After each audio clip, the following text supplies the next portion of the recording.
आज मैं आपके साथ एक सच्ची कहानी शेयर करने जा रहा हूँ।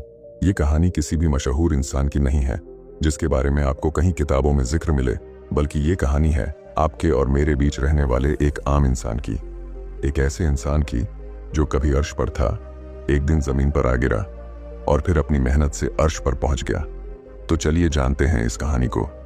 इस कहानी को सुनने के बाद आप महसूस कर पाएंगे कि इंसान में अगर चुनौतियों का सामना करने का जज्बा और परिस्थितियों से लड़ने का मादा हो तो कुछ भी असंभव नहीं।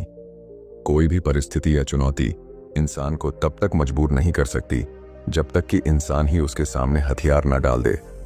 ये रियल लाइफ इंस्पिरेशनल स्टोरी हमें बताती है कि बुलंद इंसानी हौसले किसी भी चुनौती को पस्त करने पर मजबूर कर सकते हैं। दोस्तों, अगर ये कहानी आपको प्रेरणा दे तो वीडियो को लाइक करें, अपने दोस्तों के साथ शेयर करें और चैनल सब्सक्राइब जरूर करें। ये बात उस समय की है जब मैं कॉलेज में पढ़ा करता था। कॉलेज का समय शायद किसी के भी जीवन का सबसे रोमांचकारी समय होता है। पढ़ना लिखना, घूमना फिरना, मूवी देखना, क्लास बंक करना, पार्क्स में बैठकर टाइम पास करना। मेरा भी जीवन कुछ ऐसे ही बीत रहा था। मैं भी अपने दोस्तों के साथ अक्सर एक पार्क में बैठकर टाइम पास किया करता था। ये हमारे शहर का एक वेल मेंटेन पार्क है। इसके चारों तरफ बहुत सारी दुकानें हैं। उन दुकानों के आगे पान, पानी पूरी, आइसक्रीम, फास्ट फूड आदि के बहुत सारे ठेले खड़े रहते हैं। इस पार्क में बहुत सारे लोग अपनी सेहत बनाने के लिए सुबह शाम घूमते नजर आ जाते हैं। शाम के समय तो लोग अपने परिवारों के साथ यहाँ आकर तरह तरह की चीजों को खाने पीने का लुत्फ उठाते हैं। हम भी हफ्ते में एक दो चक्कर तो इस पार्क के लगा ही आते थे। एक बार कुछ व्यस्तता के चलते हम दोस्त काफी दिनों बाद पार्क घूमने गए। पार्क में घूमने फिरने के बाद कुछ खाने की इच्छा लिए हम लोग ठेले वालों की तरफ गए। वहां फास्ट फूड का एक नया ठेला देखकर हम वहीं रुक गए।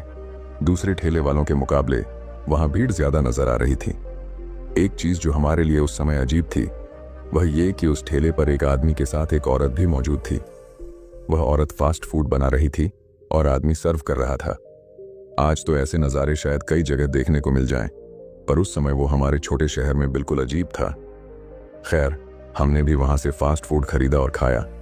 फास्ट फूड कुछ खास नहीं था, फिर भी बाकी ठेलों से ठीक था, लेकिन एक औरत और आदमी का इस तरह ठेले पर फास्ट फूड बेचना हमारे लिए अजीब था। इस वजह से मन में तरह तरह के सवाल उठ रहे थे। आखिर कौन है ये लोग? क्या कोई नई परिपाटी शुरू करने आए हैं या फिर कोई मजबूरी है? उन दोनों को देखकर बहुत सारे सवाल दिमाग में दस्तक दे रहे थे।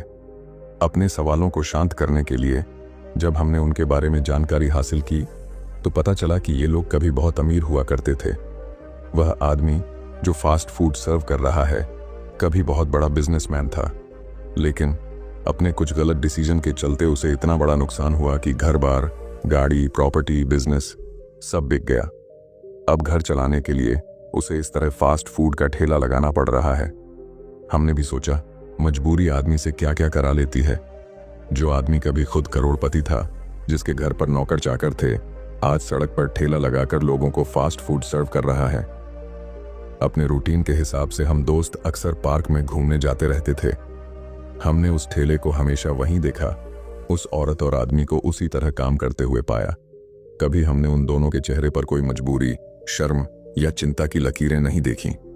उन्हें देखकर ऐसा लगता ही नहीं था कि उन्होंने इतना कुछ खोया है। हमेशा चेहरे पर हंसी, लोगों से मुस्कुराकर बात करना उनकी जिंदा दिली को साफ साफ बयां करता था।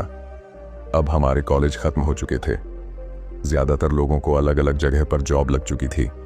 मुझे भी किसी दूसरे शहर में जॉब मिल गई और मैं वहां नौकरी करने चला गया।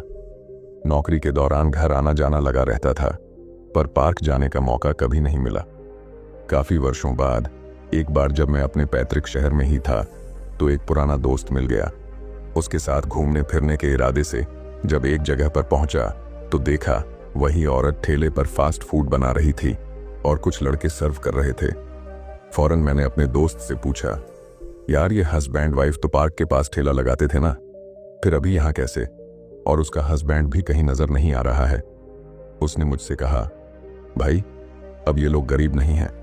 अपने शहर के सबसे पॉश इलाके में इनका मकान है, अच्छी खासी प्रॉपर्टी बना ली है। हस्बैंड ने फिर से अपना वही पुराना बिजनेस शुरू कर दिया है और वो उसको संभालता है। फास्ट फूड का बिजनेस ये औरत संभालती है। इस एरिया में स्टूडेंट्स ज्यादा रहते हैं, इसलिए शाम के समय ये लोग यहाँ ठेला लगाते हैं, क्योंकि स्टूडेंट्स इसी समय कुछ खाने पीने के इरादे से बाहर निकलते हैं।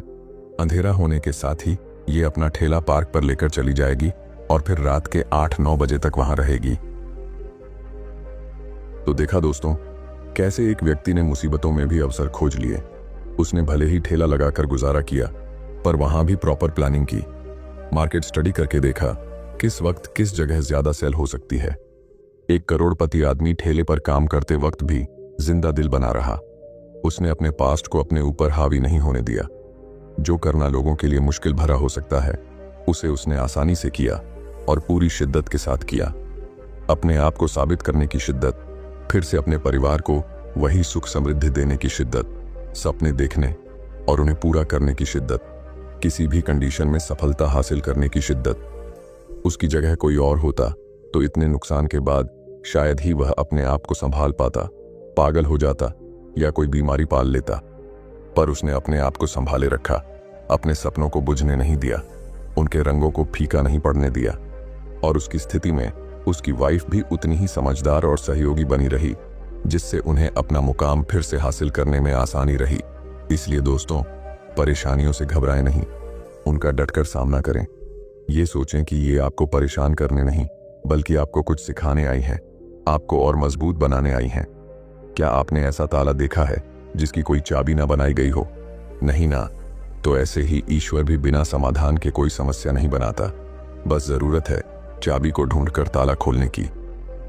अगर कहानी थोड़ी सी भी पसंद आई हो तो इस वीडियो को लाइक जरूर करें और अपने दोस्तों के साथ शेयर करें, ताकि ये प्रेरणा उन तक भी पहुंच सके। और हाँ, ऐसे ही शानदार और इंस्पायर करने वाली कहानियों के लिए सब्सक्राइब करना ना भूलें, ताकि आप हमारी नई कहानियों को मिस न करें, क्योंकि अगली कहानी हो सकती है आपके जीवन को बदलने वाली।